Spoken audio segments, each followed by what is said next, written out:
दुल्हन रानी, दुल्हन रानी। हाँ? जरा इधर तो आओ।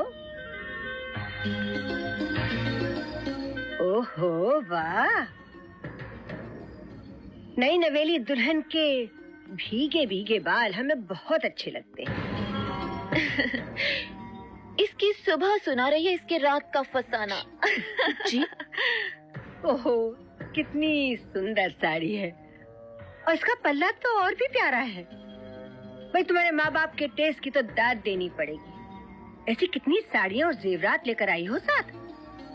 ऐसा करो कि अपने सारे जेवरात हमारे पास रखवा दो, जब जरूरत हो तो मांग लेना, हम दे देंगे। लेकिन मैं अपनी जेवरात आपको क्यों दूं? मैं अपनी चीजों की हिफाजत करना खुद जानती हूँ। नई पीढ़ी की दुल्हन हो ना। वैसे रानी, इस घर में कायदे कानून नियम हमारे चलते हैं। जी नहीं, मैं अपने नियम खुद बनाती हूँ और कोई नहीं। इसकी तो जबान भी है। मामा, शीज अ बिच। क्या? क्या कहा आपने? क्या पुकारा मुझे? मैंने कहा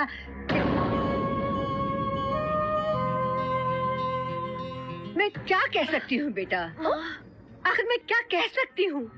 क्या? मैं तो एक माँ हूँ, सिर्फ माँ, और उस पे ये इल्जाम कि सौतेली हूँ।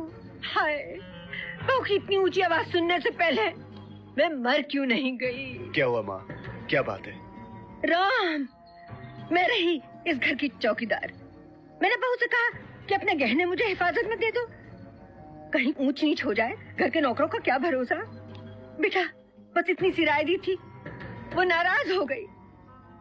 इतनी जोर से तो मेरे अपने बच्चों ने भी मुझसे कभी बात नहीं की। ऊंची आवाज में मैं बात कर रही थी या आप लोग गालियां देकर मुझे जलील कर रहे थे? क्यों झूठा तमाशा कर रही हैं आप? बस माँ से माफी मांगो। आपको जानते भी नहीं और आप? मैंने कहा ना, माँ से माफी मांगो। नो।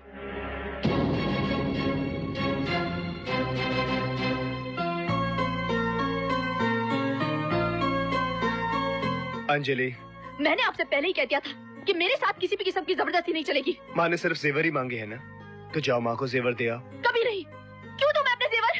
ये जेवर मेरे माँ बाप ने मुझे दिए हैं, और बात सिर्फ जेवर की नहीं है। बात इस तरह बेवजह हुक्म चलाने की है। हम भी तो यही कह रहे हैं कि बात जेवर की नहीं है, बात बड़ों की इज्जत की है। देखो, इससे कई ज्यादा जेवर हम तुम्हारे लिए ले आएंगे। माँ ने हुक्म दिया है, उस हुक्म का पालन करो। जाओ, माँ को जेवर दे आओ। मैं ऐसा कुछ नहीं करूंगी। इस वक्त तुम बहुत गुस्से में हो। जब तुम्हारा गुस्सा ठंडा हो जाएगा ना, हमें पूरा यकीन है कि तुम वही करोगी जो सच है और सही है। हमें पूरा यकीन है तुम पर। देखिए, मैं ऐसा कुछ नहीं करूंगी।